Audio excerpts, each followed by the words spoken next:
Going by the loading screen, it looked very promising. For starters, the birds and pigs weren't in their movie designs, baby designs, or some other weird ass style, but actually in their tunes designs, and they looked very good and high quality too. We could also see a slingshot behind them too, so it definitely looked like it was going to be a slingshot game. This was all 1 week before Summer Game Fest as well, and I was very convinced and very hopeful that this was going to be a big budget console Angry Birds game funded by Sega that was going to be shown off at the event. That idea is so cool and is full of possibilities that it needs to happen someday.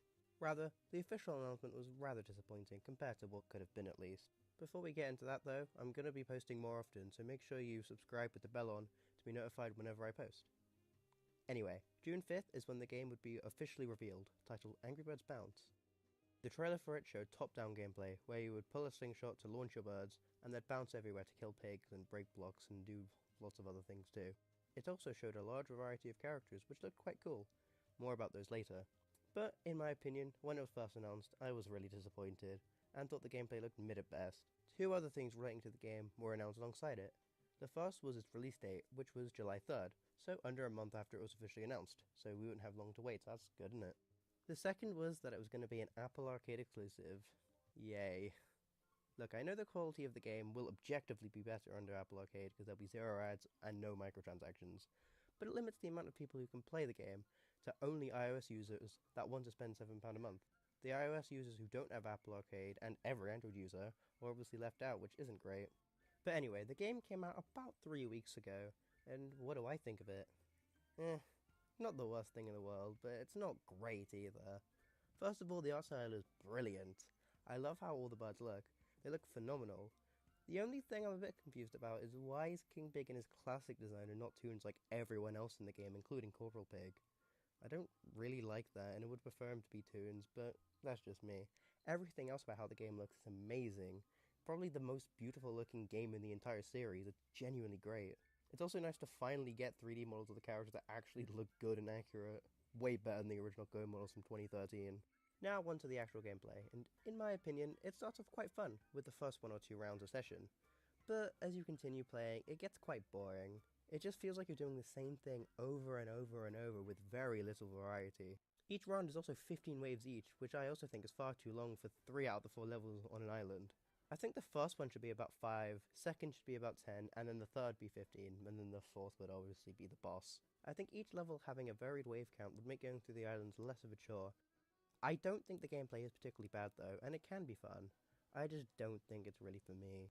Throughout the game there are many pigs you can encounter. So far I have encountered quite a few. There are probably even more than what I've seen already. There are simple minion pigs that do nothing. There are also construction head pigs that throw clingers at you, which end up damaging you. And shield pigs are annoying. They hold up a shield and you can't do damage on whichever side the shield is on. Very interesting type of pig is a pinata pig. If you kill one, it bursts into several smaller party pigs, which I think is quite unique. Finally, there are fat pigs, which are just harder to kill than the other types due to their obesity. The game also features boss pigs. I've run into 5 so far: King Pig, Foreman Pig, Chef Pig, a pig with a sweatband, and Corporal Pig. Nice lineup of bosses in my opinion, and there's probably more than what I've seen as well. Now it's time to talk about the birds. The game features 12 birds, with 2 of them making their first ever playable debut, and another being a brand new bird entirely. Each bird also has a special ability, but I've only unlocked 6 of them, so I can only really tell you theirs.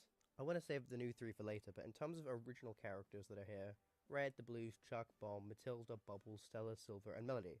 Red, Chuck, Bomb, Matilda, Stella, and Silver are the only ones I have, with all except for Stella being promoted, so I can tell you about each of the 5 birds' powers. Red has a cool ability where loads of him all appear at once and hit the pigs. Chuck is like a lightning storm which damages them, which reminds me of his epic ability. He also has a chance to infect pigs with lightning, which does more damage to it if he's the party leader. Bomb explodes. Something interesting about him is when the game first came out, he appeared to have a tail, which is quite interesting as classic and Toons Bomb isn't meant to have one. However, in the most recent update they seem to have removed the tail, so it's nice that they're very clearly trying to be accurate and have realised that that's a mistake. Matilda can shoot lots of eggs at pigs, with a chance of her laying an egg while being flung, which just acts like an extra bird when she's the party leader.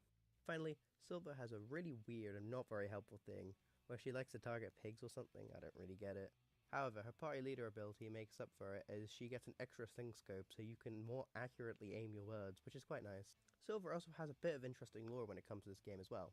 For a few seconds in the announcement trailer you can see a design that is similar to her movie design, despite the fact the rest of the trailer showed tunes.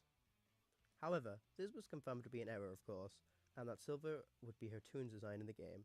Interestingly though, Ben Matez, the brand strategist at Rovio, DM'd me about it and thanked me for spotting the error, even though, to be honest, I didn't even realize that such an error was a thing until he told me.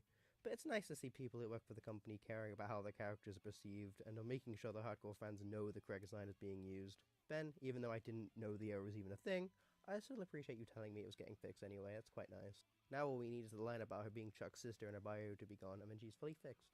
In terms of new birds, we have Ruby and Joe, who have existed previously, but were never playable until this game. I think it's nice that Rovio are finally letting them be playable, as they've been here for a while now. Particularly Joe, as they were originally made for Pride Month 2023, and it very much seemed like for the longest time, Rovio only made them to capitalize on the month and didn't really care for LGBTQ at all, due to them almost never doing anything with them outside of said month. As well as making misleading Angry Birds 2 ads where it looked like they were playable, but really they were just a limited time Rubber Duck spell reskin. Glad to see this has seemingly changed, even if that might have been the original intent. Obviously, we don't know. As mentioned previously, Ruby is here too, which is nice. She was originally made as an Angry Birds OC by Creamer Drawers, who Rovio liked so much they decided to make her canon. I quite like Ruby a lot and think her design is great. However, something I'm not a fan of is this Angry Birds Bounce promotional tweet. It basically has 3 facts about each character who is in the game. However, Ruby's is this, and Creamer himself has stated this is inaccurate to the characterization he has made for her, and has even made examples of what he would have put instead. I really don't like that Rovio has seemingly taken a fan's character and made it their own like this. They should always involve Creamer whenever Ruby is being used in things, even if it's something as small as a social media post like this. He created the character, so he should have final say on how she's characterized, not some random Rovio worker, but that's just my opinion. Anyway, the final bird I would like to talk about is a brand new character made up for this game. His name is Gordon, and he is a Blue Jay. They made him a Blue Jay because he was designed by Rovio's Toronto team, which is the team that also developed this game. And in Toronto, there is a baseball team called the Toronto Blue Jays. A big character trait of his is that he's from the north, which also fits with all that too. Honestly, I really don't care about his design in the game at all. He somehow looks more like an Angry Birds OC than the canon character that is an Angry Birds OC. It's such a shame too, because I really like his personality.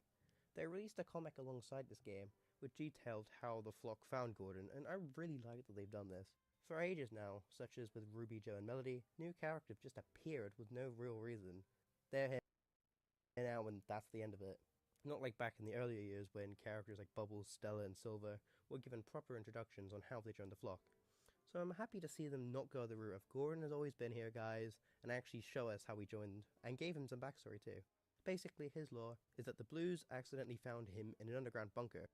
Decades ago, before any of the flock members were even around, Gordon was chopping down some trees when all of a sudden the fortnight storm came for him and he needed to find shelter. So he went into an underground doomsday bunker he had already prepared for himself. He spent decades there with his new cockroach friend He was very confused as to how the Blues were alive, as he thought the world had ended. The Blues reassure him everything is good and that there's nothing to be afraid of, but he is understandably very anxious. They tried to get him to use a slingshot to fly back to the flock, but he has absolutely no idea what that is and doesn't trust it. So they have to walk instead. They introduce him to the flock, and he's not a fan of how they have repurposed pig contraptions for ways to look after the eggs, as he doesn't trust them. He says he would rather do things the old-fashioned way. He teaches them how to trap animals, but Chuck accidentally falls into the trap instead. The next day, Gordon wakes up the Blues to teach them more tricks from the north, but they really cannot be fucked. Matilda sees her garden has been wrecked and Chuck falls into yet another trap, and both of them think it's the work of the Blues, but they tell them it was Gordon. The Blues go off to find him, but on their way they badmouth the poor guy. Gordon, who was secretly bush camping using Matilda's bushes, hears this and gets upset. The Blues apologize, but Gordon doesn't want to hear it and says he'd best start heading back to the north. The Blues go away feeling really bad for what they had said. Gordon bumps into his old friend but as they reunite, they spot Corporal Pig and some minion pigs plotting to steal the eggs. Gordon knows that he has to warn the flock, so for the first time in his life, uses a slingshot to fly back to them. He tells them that the pigs are on their way, and that he has some tricks from the north that he can use on them. He tricks the pigs by bush camping next to fake eggs, then the minion pigs fall into some thorns while Corporal Pig gets chased away by and his flock. Everything gets wrapped up, and the Blues ask Gordon if he'll stay, to which he says both he and will for a while. But yeah, I really like this comic. Before Bounce came out, I really didn't like the thought of yet another random ass bird getting added to the flock, but since they actually took the time to show us his backstory and his personality, I really don't mind it. I hope characters such as Melody, Joe, and Ruby get a story like this too, that goes over them joining the flock. But they're quite old characters now, so I'm not sure if Rovio would really be interested in doing such a thing, but it'd be nice if they do. But yeah, that's all I have to say about the birds that are in the game. Now about the ones that aren't. Terrence and Hal. Yep, not here. Now, they have explained their reasoning as to why they aren't, but honestly, I think this is going to be a hot take, as I've seen every single person go along with the reason and think it's understandable. I think it's a pretty dumb reason, at least for Terrence. Their reason for Terrence is that he's far too big to be a bull in the game, and that he would be out of scale. Bullshit.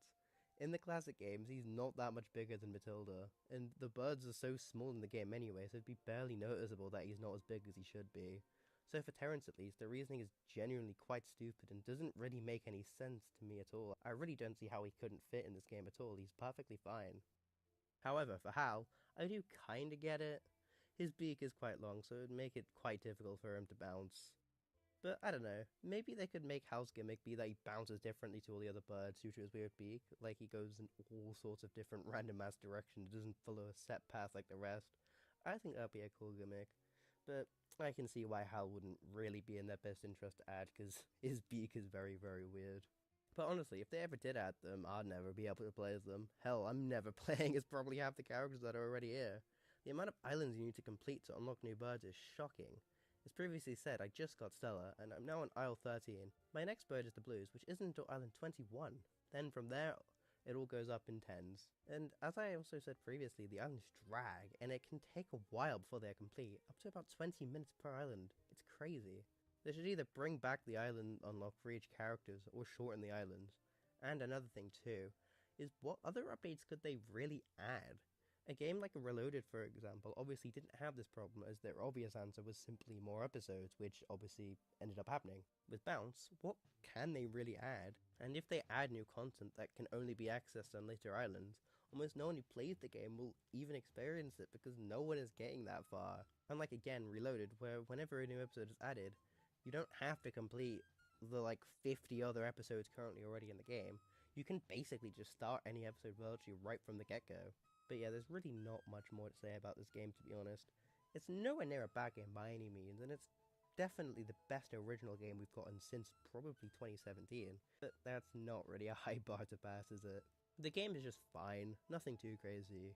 If you already have Apple Arcade, or don't mind spending the £7 for 1 month, or haven't used the free trial, I'd say check it out. I think it's mine. However, if you can't justify spending the £7 on the servers, or you don't have an Apple device, don't worry, you're really not missing anything amazing. The best part of this game is definitely the art style, which you can obviously look at for free anyway. But yeah, that's my thoughts on Angry Birds Bounce.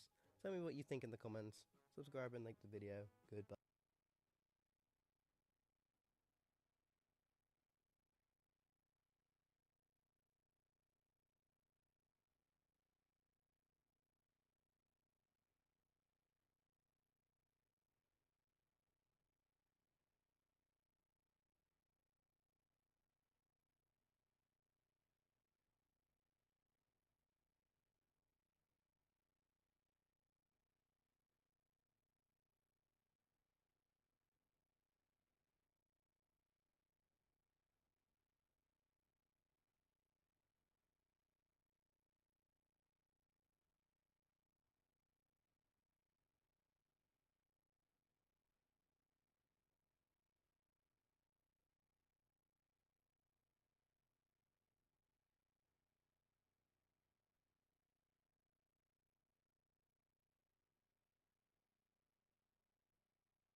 Thinks that Aiden Gilly and Aiden TV are two completely different people when Aiden Gilly is actually Aiden TV's real full name.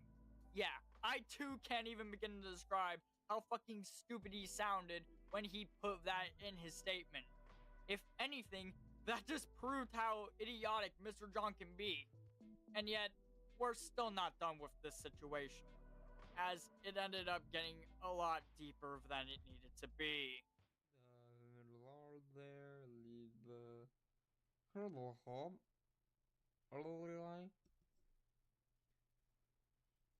But, but, hey, it'll be a sort After me and my mutuals' efforts to remove Mr. John from as many Discord servers as possible were carried out, Mr. John began harassing people on Discord and was flooding their DMs and group chats, telling people to quote-unquote stop ignoring him and to unban him from their Discord servers, claiming they did nothing wrong.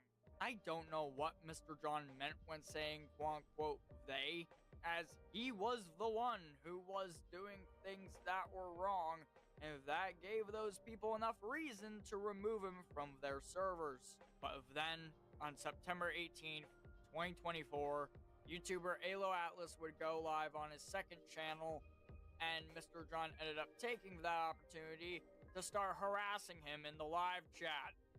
Then, someone in the stream gave Mr. John the code to join the stream, and Mr. John would then use it to join the stage.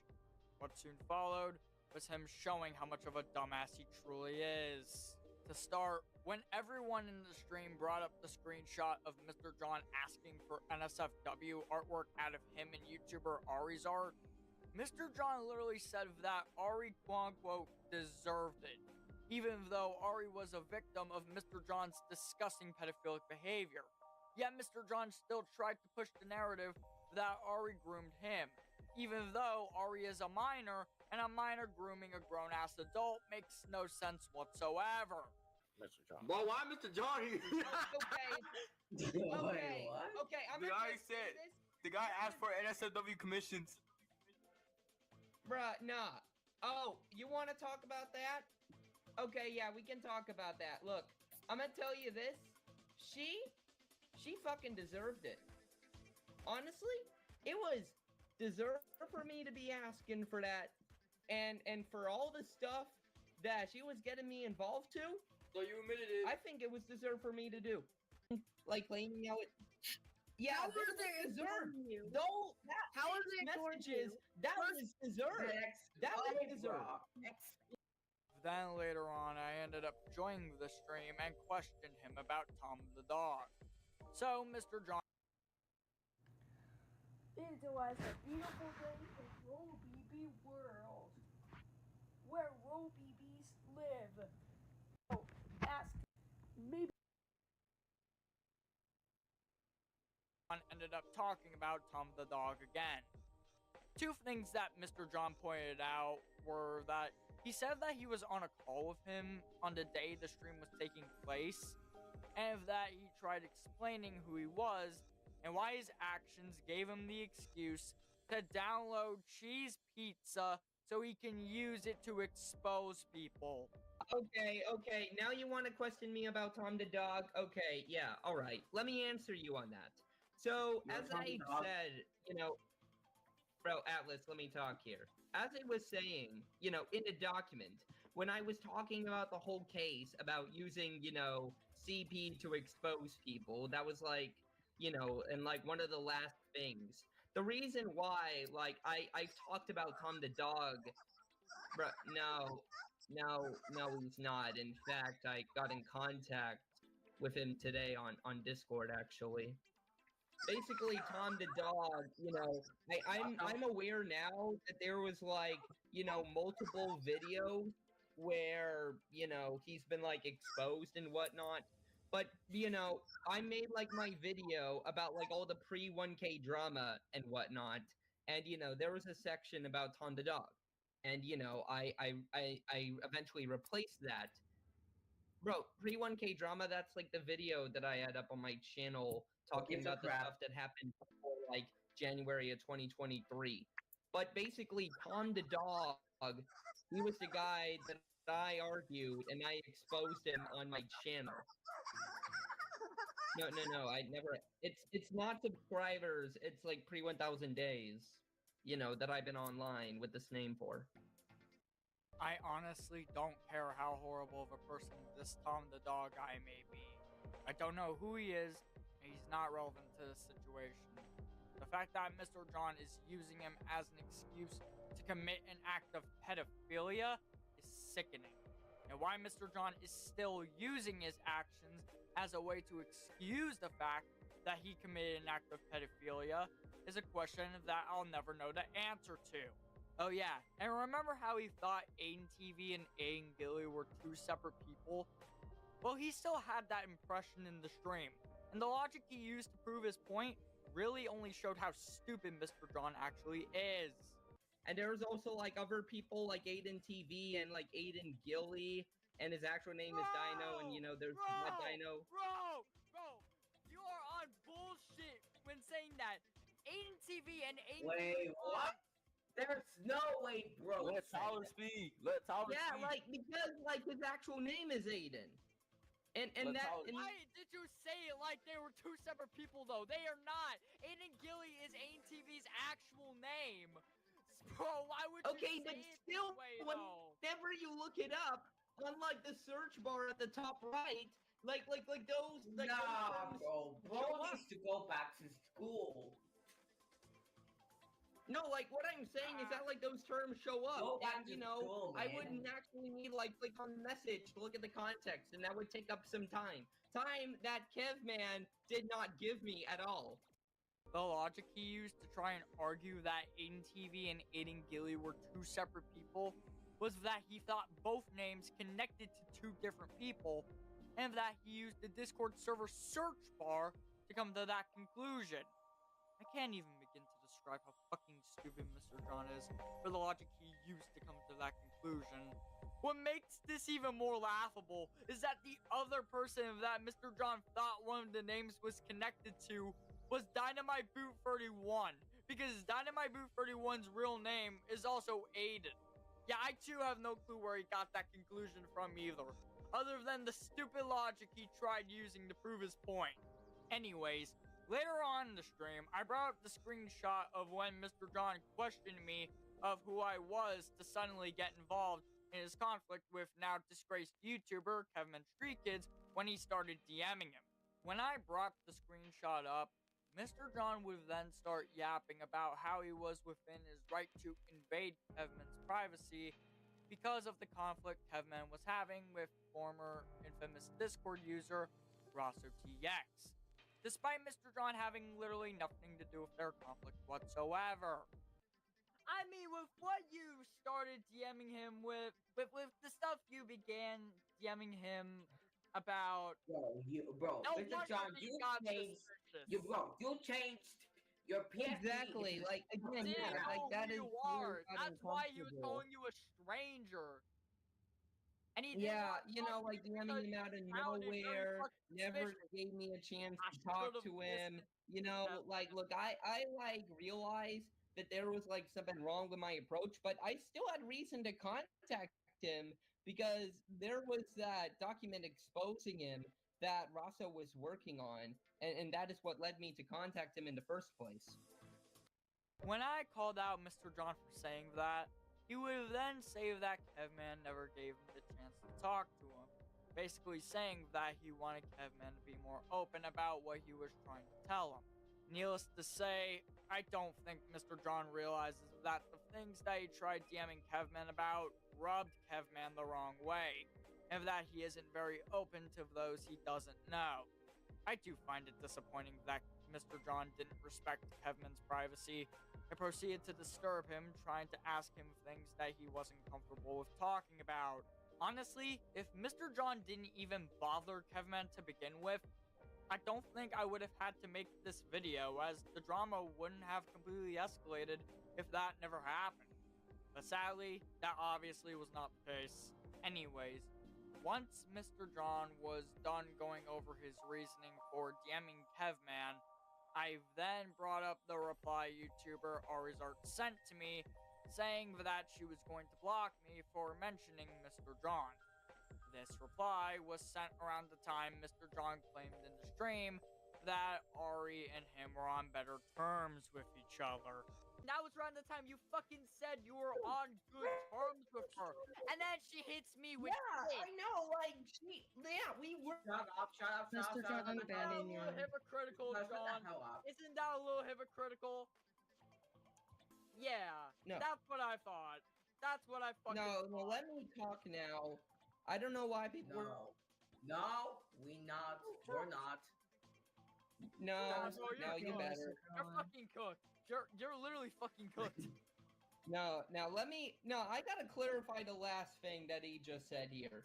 Because, again, like, even though she said that, I've, like, given a proper explanation for this in the server. You know, she didn't want to be reminded of me. She wanted to move on. During the time I agreed to move on from her, I haven't contacted her in a long while. And fucking prove it. When I brought up the reply Ari sent me, questioning Mr. John's statement on him being on better terms with her at one point, Mr. John chose to retaliate by saying that Ari wanted to move on from him and that he too wanted to move on. Of course, providing no evidence to back his statement up and just expecting people to believe what he's saying, as well as forgetting about all of the disgusting shit he said and stood by relating to Ari prior to the retaliation. At the end of the stream, I told Mr. John that if I wanted to somewhat believe what he was saying, then he had to reopen the Google Docs he created and not gatekeep evidence from people. With the type of shit that you're being accused of, it's very hard for pretty much any of us to believe a single word you say. So if you want us to believe anything that you're saying, reinstate the Google Docs. Reinstate them. Okay. I will reinstate the docs. Just give me time so that I can make sure that when I release the doc, it's not a massive privacy violation. All right.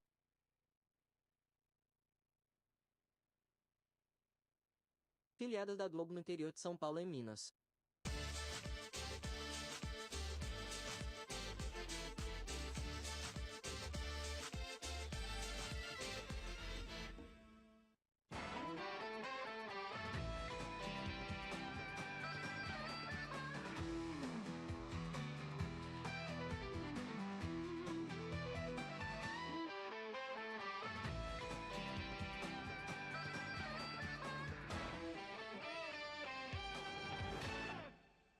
E aí, pessoal, tudo na paz? Tudo legal sem Arial? Nesses últimos episódios eu me achei muito repetitivo, só focando na tríade do mal, então eu resolvi fazer um extra, vinhetas só de São Paulo. Pois é, até as emissoras ou empresas do estado mais rico do Brasil também tá pensando o quê? E a gente começa com a primeira vinheta do Plantão da Globo de 1971. Presidente eleito do Brasil, General Ernesto Geisel. Caraca, maluco, esse slide realmente é muito medonho. Isso sim é que dá medo do que aquelas câmeras e microfones voando na tua cara. Uma mãozona em preto e branco tapando a tua cara. É um high five da Deep Web. Mais assustador que isso é uma tela azul do Windows. Ou um e-mail da equipe do YouTube. Ou uma notificação da carteira de trânsito digital. Ou minha mãe me chamando pra conversar. Cara, é muito difícil encontrar vinheta ruim da Globo, vocês não têm noção. E não é nem por conta do profissionalismo, é porque a gente não sabe dizer qual que é a origem da vinheta, se é São Paulo ou Rio de Janeiro. Eu peguei essas assumindo que o jornalismo da Globo fica em São Paulo, com exceção do Bom Dia Brasil, do Jornal Nacional e Fantástico, que fica tudo no Rio como o resto.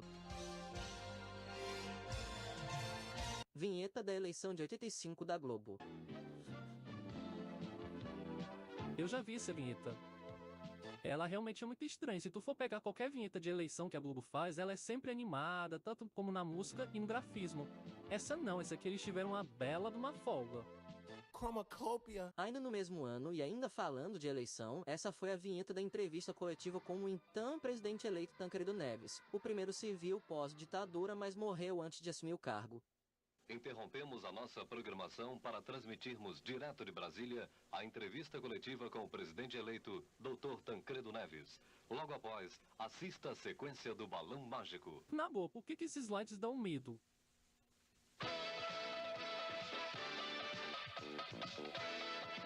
Oxi.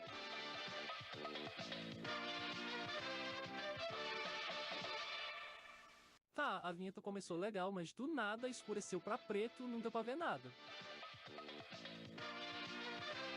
E o Tancredo Neves, coitado, em vez de vestir a faixa presidencial, vestiu foi o paletó de madeira. Vamos apostar quanto? Que o Tancredo morreu porque uma criança fez uma macumba porque interrompeu o balão mágico. É, falou o ateu que não acredita em porcaria nenhuma. Vinheta da retrospectiva de 2020 da Globo. Agora, na retrospectiva 2020.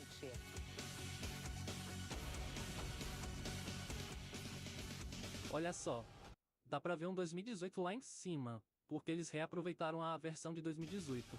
Agora isso é muito estranho, porque a retrospectiva, claro, só passa uma vez por ano. Eles tiveram um ano todinho pra ajeitar isso e não ajeitou. E olha que a vinheta não lembra nada de algo sério, jornalístico, parece de um programa infantil, só pegar a vinheta do The Voice Kids, que é muito parecido. A saudosa Glória Maria tem uma resposta para suas afirmações. É verdade. Lembra daquela emissora própria do SBT do interior de São Paulo que roubou a textura antiga da Globo? Eu acho que sim, é um tal de Fala Cidade? Essa mesma. Essa emissora própria, que fica em Jaú, em 2006, quiseram fazer uma vinheta própria. Veja. Vala, até fan-made da internet dessa mesma época, em que tudo isso aqui era mato, era mais bem feito. Em vez de inventar moda, bastava só ter usado a vinheta original do SBT, não essa coisa amadora aí, ainda mais de uma emissora própria.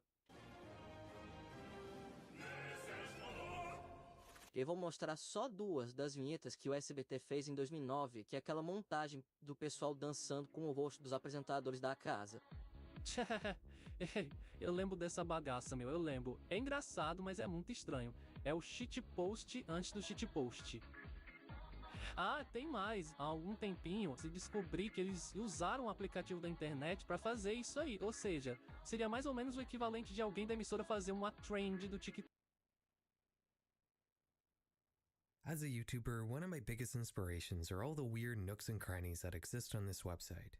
I love looking into stuff like creepy videos with no views, deep YouTube, the weird stuff on YouTube Kids.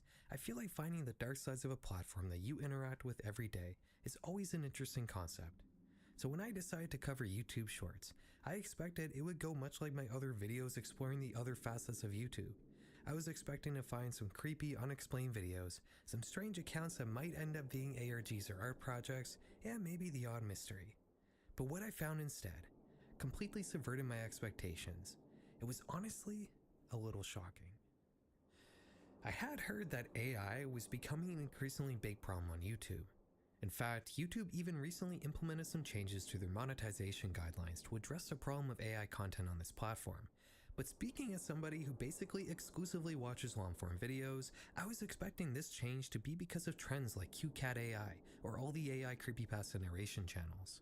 Little did I know, the problem of AI slop on YouTube is very much centered around YouTube Shorts.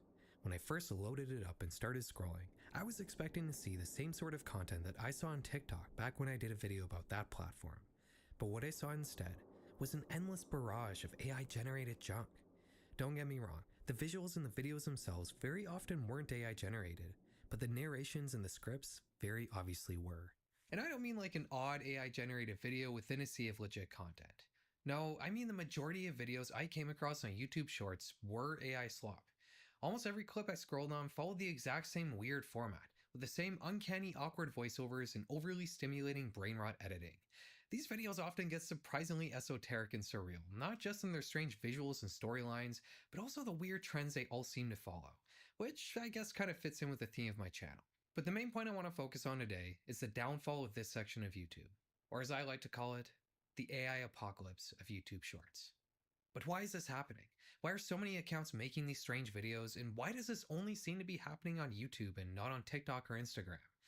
To answer those questions, and we are going to answer them, we've got to start at the beginning. When YouTube Shorts first launched in 2020, it wasn't exactly a passion project from anybody at Google, but rather a feature that the company was pretty much forced to implement. TikTok had been exploding in popularity, and it was clear short-form vertical content that you could just mindlessly scroll through on your phone just may be the future of online video. Every other major player in the social media space would also implement some sort of short-form content section on their platform. Even Reddit now lets you scroll through videos in the same manner as TikTok. With YouTube being the video platform on the internet, it was no surprise that they too would eventually become part of this new online video paradigm. For the first few years of its existence, the content on YouTube Shorts didn't really differ very much from the other short-form video platforms it was competing with. The only real difference was that YouTubers would often make shorts specifically to advertise their long-form content, which was a trend that was obviously much more pronounced on YouTube than any other platform. Another interesting unique quality on YouTube Shorts was that all vertical videos uploaded to YouTube at any point in time that were less than 3 minutes long were automatically converted into Shorts in November 2024, meaning you can scroll past Shorts on YouTube that date all the way back to 2011, making the back catalog on this platform much older than its competitors. In the last year or so though, a new trend began picking up steam on YouTube Shorts. Not one that was necessarily unique to the platform, but one that definitely appears to be much more prominent on Shorts in particular compared to every other short-form video app. AI-generated slop. Now when I say that, I don't necessarily mean completely AI-generated videos or slideshows of AI-generated images. Those definitely are there as well, but I'm talking about something that's a little more subtle and hard to notice. Like I said earlier, I never really got into watching short-form content personally, so when I decided to research a video about horror on YouTube Shorts, my plan was to go in with a fresh account and start scrolling until I find some interesting stuff. This sort of blind research usually takes a while to do, and I was ready to dedicate a significant amount of time to it, but I almost immediately began to notice a trend. It seemed like every video I scrolled past showed some clip that can only be described as a sort of internet highlight, like this sort of thing you would see while scrolling through Instagram or Twitter. Just random, vaguely interesting clips with some sort of mass appeal to them. All of these videos will be accompanied by awkward but well-recorded dialogue explaining what was happening, with extremely stimulating editing, complete with subtitles, sound effects, and clip transitions flying by seemingly every few seconds. While a little stilted, the narration would always explain what was going on in the clip in a way that was obviously trying to keep the user watching, usually alluding to something intriguing that was about to happen in the clip. And then, the videos would often just kind of stop. Sometimes something interesting would happen, and then the video would end immediately after without having any sort of resolution. It's a little hard to describe, so I'm just going to show you an example. This dad made the biggest mistake ever, because when he challenged his track athlete son to a race and was confident that he still had it, he didn't realize dad's strength doesn't apply to running. Just wait till you see what happens. So that video is 14 seconds long. 12 seconds is spent setting up the situation for the viewer, acting as a sort of introduction and not really anything more.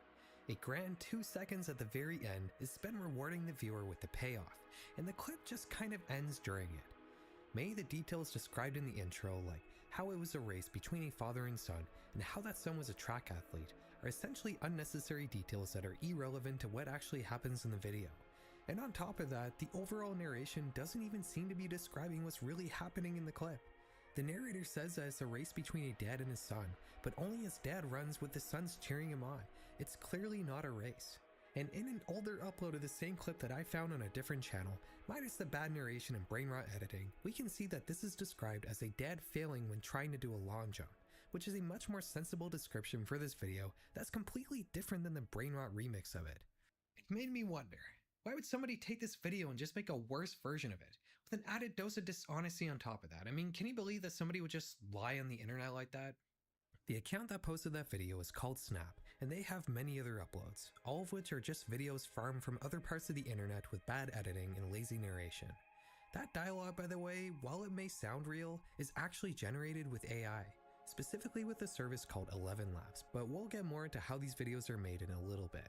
Every clip here is basically the same. There's always an overly elaborate setup, often with irrelevant details, and the payoff to that setup is always unsatisfying. While in the first video we talked about, something did happen at the end of it, sometimes nothing happens and the video is just completely pointless. I'm not kidding. Like, look at this video for example. This girl was just a few inches away from winning the championship, but then stumbles over the cones and is quickly losing her lead. But what she did next was absolutely crazy. The video is obviously trying to show you how this track athlete tripped but was able to recover and somersault over the finish line. But they show that happening 3 times while alluding to something more that's supposedly gonna happen. But nothing does, and they just show the same clip for a 4th time, and then the video ends abruptly. This sort of editing and writing style is engaging, but when you don't leave the viewer with a resolution for the scenario you use as a hook, they just leave the video feeling teased and dissatisfied. And that was the general feeling I had while using YouTube Shorts, because believe me, it wasn't just this account posting videos like this, not by a long shot. I was shocked by the sheer volume of AI narrated slop I found on Shorts. It seemed like every second video I came across was one of these unsatisfying clips, and I was able to make a list of 30 accounts that were posting stuff like this in only 10 minutes of scrolling. And no doubt I could increase the length of that list exponentially if I were to spend more time looking. While Snap mainly focused on videos of sports and other kinds of physical activities, the range of content you could find in these AI farming accounts is practically endless and reaches across just about every genre and niche you can think of. Of course, the most common theme though is that Mr. Beast genre of content. You know, videos that don't really have a specific style, just stuff that's purely crafted to succeed in the algorithm while literally taking nothing else into account. Like this video. When this guy decided to start tidying up his garage, he went totally overboard with the soap. Before long, the entire space was packed with thick foam. At one point when he tried handing his friend a beer, he had to rely on memory just to find the fridge, but how did he even do that? This one is so unsatisfying that it even seems to cut off at the end. Like there was supposed to be more of the video, but it just ends in the middle of it. You'll also notice in this one that it says, "Don't click the sound" in the description. This is another trend you're going to notice in these videos. The descriptions often say that. I'm pretty sure the reasoning here is that when you do click the sound, it just redirects to another video. In the case of the soap clip, clicking the sound leads to the following video. When this girl showed up to the burger joint, she found out she could get one for free if she could beat the waitress in a simple game. All she had was a straw and a deep breath, but something felt off. Because the fish, let's just say she wasn't playing fair. And just like that, this girl walked out with a free burger. If this stuff is starting to appear a little surreal to you, don't worry, you're not alone. This video doesn't make any sense at all. For one thing, the arrow at the beginning is pointing to the wrong person, and the story of course devolves more and more into nonsense as it goes on for its brief 15-second run. Many of these shorts are just like this. The editing and the narration often don't match up to the original clip, but in an odd way, it almost makes them unintentionally entertaining just because of how weird they are. Take this video for example. Based on the thumbnail and the description, you would assume that it's just a towel getting squeezed out in an oddly satisfying manner, and nothing more, right? I mean, what context is even needed for a video like this? Let's find out. Whenever this wife has dried herself off after showering, her towel always needed ages to get dry again, so that her husband one day built an own drying machine for her at home, which turned out to be so satisfying that the wife thought she should start her own company and sell it to the masses, while letting the husband do all the work for her. But unexpectedly, when she started, she got away with less than 2 sales and 0 likes. Believe it or not, these videos get even more surreal and weird than this. After scrolling past quite a few AI narrated shorts, I finally stumbled across some horror content, discovering a channel called Mr. Gen Mind, where I was greeted with a whole new level of brain rot. As AVGN once said, we're turning up the diarrhea dial. I'm not really sure where to start here, so I'm just going to show you a full video and then we'll talk about it. If you ever see this thing in a random place, do not go near it. Bro, it looks creepy. What could possibly go wrong? I'll tell you, but first, if you think this little puppy is adorable, like and subscribe. People were freaking out. Why is this doll just hanging from a tree? But here's the twist. This isn't what you think. It's not haunted. It's just Halloween decoration. Let's analyze this to find out the actual content that exists in this video. For 4 seconds, we're shown a clip of a doll hanging from a tree. This is, in essence, the meat of the video. For the next 10 seconds, we're shown things that are irrelevant to that setup, like a cat commenting on what the narrator said in the intro, and a fluffy Pomeranian that has no relevance at all. After the call to subscribe to the channel, we're met with more video of the doll, and even more setup from the narrator. We've spent a good 20 seconds now building up the suspense as to what this scary doll might be. And in the final 2 seconds of the video, we're told it's just a Halloween decoration, which almost feels intentionally annoying at this point. The format of this video in particular is more bizarre than anything else we've talked about today, with animal commentators reacting to the videos with wacky voices. You might think that this is a characteristic feature of this channel in particular, but believe it or not, this is actually a trend that spans across multiple channels. A different account called Niche Makael also makes videos that are exactly the same as Mr. Gen Mind, except with even more brain rot. Because yes, we can in fact inject even more brain rot into these shorts. Take a look. If you ever see this creature on the side of the road, don't get close, because what you see is just the beginning. Bro, doesn't even look that big. Are you lying to me? But before I explain, if you think my dog is adorable, like and subscribe. Now look at this poor dog, thrown into the trash like garbage. He's crying for help. And if not for a passing stranger, he might not have made it. If you're a kind person, leave a heart and sad emoji in the comments. May God punish the people who did this, and bless those who rescued him. Now back to the Yeah, video. you don't need to see the ending here. You already know it's not going to amount to anything. The shorts on this channel are so surreal, they actually really resemble those Adult Swim infomercials we were talking about in my last video about overnight TV. Those specials would have short segments that transition into a completely different topic every couple of minutes. Niche Makayo shorts do the same thing, transitioning from a hook featuring a creepy image and scenario, into a cat commenting on the scene, into a cute dog asking you to subscribe, into a sick dog that needs help who's also asking viewers to comment emojis, all on a video that began with a terrifying horror movie creature rising from a sewer. I can't imagine who the average viewer of a channel like this is. Is it just an extremely high person drooling while staring at their screen? Is it just an iPad kid who has no idea what they're watching? Maybe, but neither of those groups are the core audience for this sort of content. To really nail down this demographic, we're going to look at another much larger channel. This one is called Hublot Baggins, and it has a whopping 4.8 million subscribers, with most of their uploads getting north of 1 million views, and their most popular video holding an insane 192 million views. The content here is based around animals. These videos either just show you some casual cute pet videos, or they show you a heartwarming story about how a poor neglected animal was saved in some way. The narration is the same AI voice, complete with the awkward inflections and grammatical errors typical of this AI genre, and the videos often cut off in the same unpleasant way. But the general format of this channel, and more importantly, the comments section, really gives me an idea of the sort of people who regularly watch content like this. I'll give you an example to explain what I mean.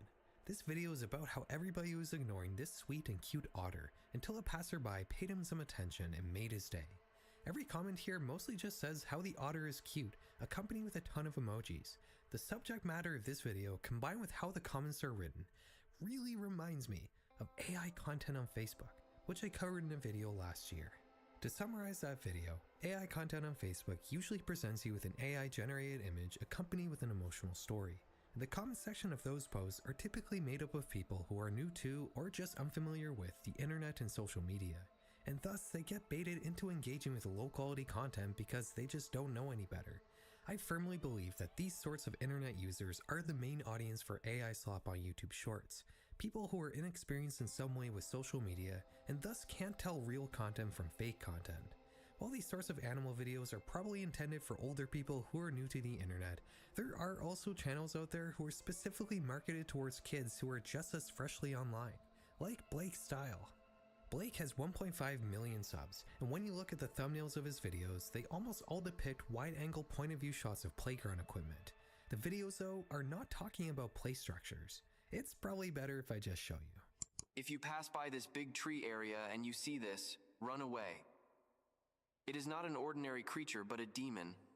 I will show you the video. But first, hit the like and subscribe button below if you love your mom and your dad. So, this man came home from work late at night and came across this scary creature. The big tree is said to have many demons at night, making the man traumatized and no longer coming home late at night. This could happen to you, your friends, and your family too. Trust me, buddy, you never want this happen to them, right? So send this video to your friends and family to warn them about this. Are you ready? So, here is the video.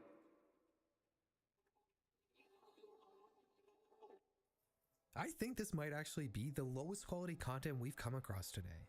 For a whopping 40 seconds, we're set up with some dumb surreal story that doesn't make any sense, accompanied by a looping playground parkour video, and then the payoff is a 5-second AI generated clip.